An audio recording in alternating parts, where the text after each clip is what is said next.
Panahon na nga ba para taasan yung salary cap dito sa PBA? Ito ay isa sa mga proposals na nanggaling kay dating Alaska team manager at the former player Richard Bachman. Dahil nga doon sa pag-alis ng mga players natin papuntang Korean Basketball League, Japan B-League at iba't iba pang mga liga sa Asia. Ayon dito sa kay Bachman, ang kasalukuyang maximum salary per month sa PBA ay 420,000 pesos per month lang. Samantalang doon sa Japan B-League sa Korea ay pwedeng umabot ng milyon-milyon ang kikitain ng player.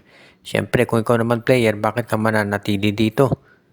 At yan ang dahilan kung ba't marami nga doon sa mga players na sasali sana sa draft ay nagpupunta na lamang doon sa abroad kapag may offer, katulad nito si Michael Phillips. Kaya nga ngayon, ang sabi niya dapat nang itaas itong salary cap. Alam natin na mayroong mga players talaga dyan na sumusweldo ng mahigit pa doon sa salary cap. Alam natin na hindi naman yan nasusunod talaga. Kaya nga sabi ni Bachman, para mawala na yung ganyang sitwasyon, ay mas mabuti na taasan na ng liga yung salary cap para yung mga teams talaga ay legitimately makakapagbigay na ng malaking salary doon sa mga players. Ibig sabihin, hindi na kailangan gumawa pa ng mga additional pa o magbigay pa ng mga additional bonuses na lalapag doon sa salary cap. Taasan yung salary cap pagkatapos i-enforce to ng mahigpit. Yan ang magiging solusyon para mapigilan yung mga tinatawag na pag-alis ng mga players papunta sa ibayong dagat. Maganda tong proposal na to ni Bachman. Ang tanong nga lang kung ito ba'y mai-implement. Kasi sa NBA, alam natin, sobrang higpit pagdating dito sa salary cap, no? Pero dito sa PBA, hindi nga dinidisclose yung terms ng kanilang kontrata ng mga players. Posible nga ba na mapalitan na ang Titan head coach na si Renzi Bahar? Ito'y dahil sa hindi maganda na namang record nitong Titan Ultra dito sa PBA Governors Cup. Marami nga nagsasabi na tila para bang yung laro ngayon ng Titan Ultra ay walang pinakaiba doon sa last conference kung saan ang aga rin nila na na-eliminate. Partikular na hindi maganda yung huling laban ng Titan Ultra dito sa TNT Tropang 5G kung saan ang laki ng tambak doon sa kanila first quarter pa lamang. Kaya nga maraming naniniwala talaga na kinakailangan itong Titan Ultra ay magkaroon ng panibagong head coach. At sabi naman ng iba, players ang kulang dito sa Titan Ultra at yun ang kinakailangan nilang idagdag dito sa kanilang roster. Kung ano pa man yan, maliwanag na merong dapat mabago dito sa roster ng kanang nasabi ko po rin. Bago pa lang itong Titan Ultra sa PBA, pero mataas na yung expectations ng mga tao rito. Ang isa siguro doon sa mga dahilan kung ba't itong Titan Ultra ay medyo hindi maganda yung pinapakita ngayon ay dahil nga dito sa mga balitang trade kay Joshua Monson. Siguro parang nag-aalangan pa yung mga players dahil anytime baka pwedeng mawala doon si Monson at yan ang dahilan kung bakit hindi maganda ang kanilang performance. Pero kung ano pa man yan, kinakailangan siguro talaga na ayusin na to ng Titan Ultra para maipakita sa lahat na sila magiging ready na pagdating dito sa mga susunod pa na mga game. Yan yung nakikita natin na posibleng mangyari talaga, provided na magkakaroon talaga ng maayos na sitwasyon dito. Pero sa tingin ko, kinakailangan mo na pag-isipan mabuti ng Titan Ultra kung ano ba talaga ang makakatulong dito sa kanilang lineup. Kapag nagawa na yan ang paraan ng Titan Ultra, sa tingin ko magiging maayos na yung laro nila at yung pagpapalit ng coach baka isa doon sa mga steps.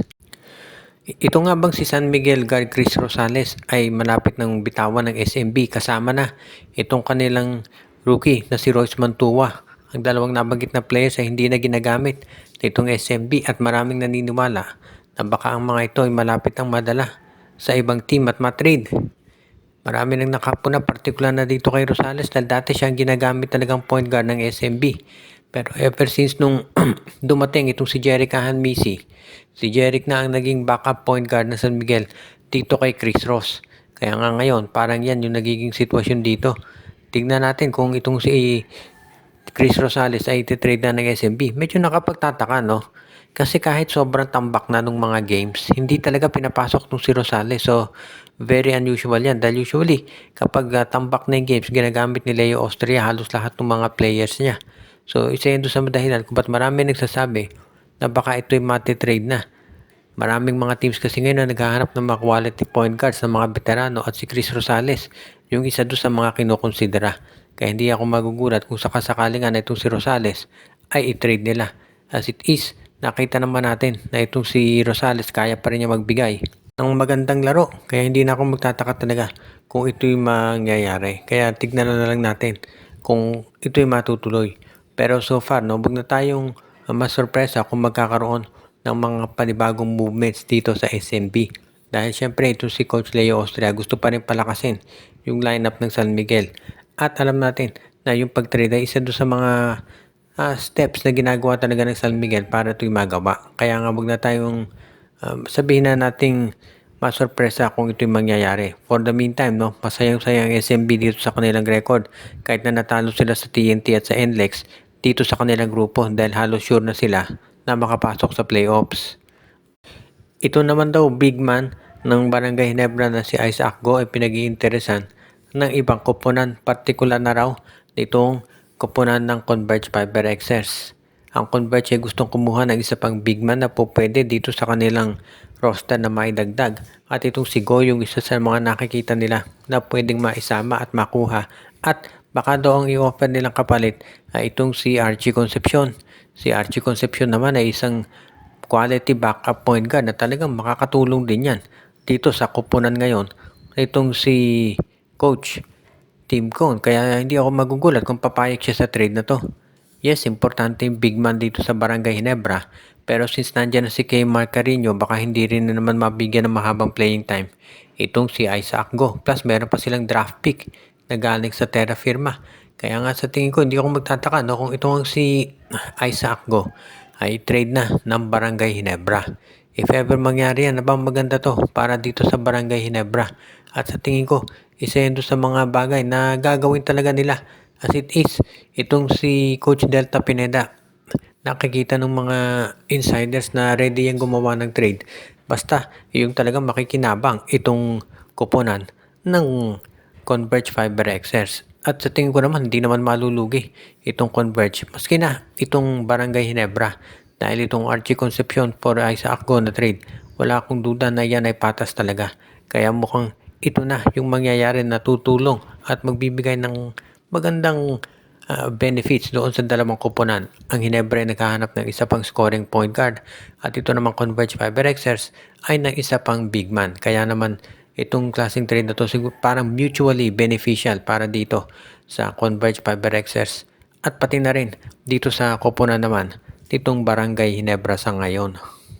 Binabati natin yung ating mga taga-subaybay na sila Romeo Conchada, si Anthony Alon, Ireneo Salangsang, Michael D, Simon D. Guzman, Katsakino Dukusin. Binabati din natin si Malyari Mascarinas, Jonel Alagon, Joshua Giray Espejo at Rosales family, si Edwin Carmona Jr. at ang iba pa.